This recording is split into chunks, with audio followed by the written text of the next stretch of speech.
TCS नंतर आता axis बँकेच्या मार्फत कॉर्पोरेट जिहाद हा शब्द पुन्हा एकदा चर्चेत आला। त्याचं कारण असं आहे की मुख्यमंत्री देवेंद्र फडणवीसांच्या पत्नी अमृता फडणवीस यांनी एक वक्तव्य केलं। या वक्तव्याला राजकीय वळण लागलं। नेमकं अमृता फडणवीस यांनी काय म्हटलं आणि त्यावरून राजकारण कसं रंगलंय आपण पाहूया। TCS नंतर आता ॲक्सिस बँकेतही कॉर्पोरेट जिहाद। धर्मांतर प्रकरणावर अमृता फडणवीसांचा मोठा गौप्यस्फोट। जेव्हाही हे होतं माझ्या वेळेस पण मी जेव्हा ॲक्सिस बँकेत होती तेव्हा अशा केसेस माझ्या पुढे झालेल्या आहेत। नाशिकच्या TCS मधील कॉर्पोरेट जिहादनं खळबळ माजवली आहे। त्यातच आता मुख्यमंत्री देवेंद्र फडणवीसांच्या पत्नी अमृता फडणवीस यांनी केलेल्या दाव्यानं कॉर्पोरेट जिहादनं टेन्शन वाढवलंय। अमृता फडणवीसांनी जवळपास 1.5 दशक काम केलेल्या ॲक्सिस बँकेतही कॉर्पोरेट जिहादचा प्रकार घडला होता असा गौप्यस्फोट केलाय। मॅडम, एक प्रश्न असा आहे, काही ठिकाणी बातम्या तुम्ही वाचल्या असेल कॉर्पोरेट जिहाद संदर्भामध्ये, काही ठिकाणी बातम्या तुम्ही वाचल्या असतील नाशिकमध्ये TCS कंपनीमध्ये ज्या पद्धतीनं प्रकार झालाय, कॉर्पोरेटमध्ये तुम्हीही 1 दशक 1.5 दशकापेक्षा जास्त काम केलेलं आहे। या प्रकाराकडे तुम्ही कॉर्पोरेट क्षेत्रातल्या प्रतिनिधी म्हणून कसं बघता? नाही, मला खूपच असं खराब वाटतं आणि खेद आहे की कॉर्पोरेट्समध्ये हे होत आहे।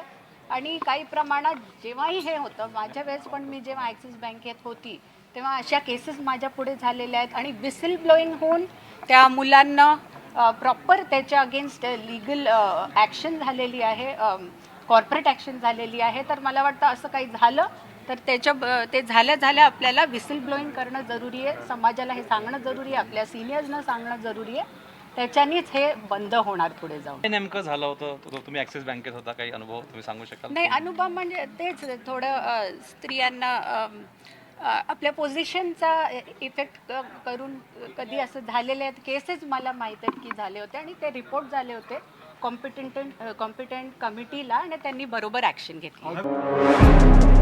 वोट जिहाद, लव जिहाद, लँड जिहाद आणि आता कॉर्पोरेट जिहाद। सध्या महाराष्ट्राचं राजकारण या भोवती फिरतंय। कॉर्पोरेट जिहादचा प्रकार हा नाशिकच्या TCS घटनेनंतर समोर आला। मात्र अमृता फडणवीसांनी ॲक्सिस बँकेतला प्रकार सांगितल्यानं याला आता राजकीय वळण देखील मिळालंय। अमृता फडणवीसांनी पोलिसांमध्ये तक्रार का केली नाही असा सवाल संजय राऊत यांनी उपस्थित केलाय। त्यांनी पोलीस तक्रार का केली नाही? त्यांनी ताबडतोब त्या मुख्यमंत्र्यांच्या पत्नी होत्या किंवा इतक्या मोठ्या नेत्याच्या पत्नी होत्या, सुशिक्षित आहेत, महिलांच्या हक्कांसंदर्भात त्या चर्चा करत असतात, बोलत असतात, त्यावेळेला त्या का गप्प बसल्या असा प्रश्न लोक विचारू शकतात। आणि तशी घटना जर TCS मध्ये घडली असेल तर मग कारवाई करावी, तपास करावा, जो कोणी दोषी आहे त्याच्यावर 100% कारवाई तिथं झाली पाहिजे। ॲक्सिस बँकेच्या बाबतीत जर सांगितलं जात असेल तर होम डिपार्टमेंट हे देवेंद्र फडणवीस साहेबांकडे आहे, त्याच्यामध्ये सुद्धा तपास होणं तितकंच महत्वाचं आहे।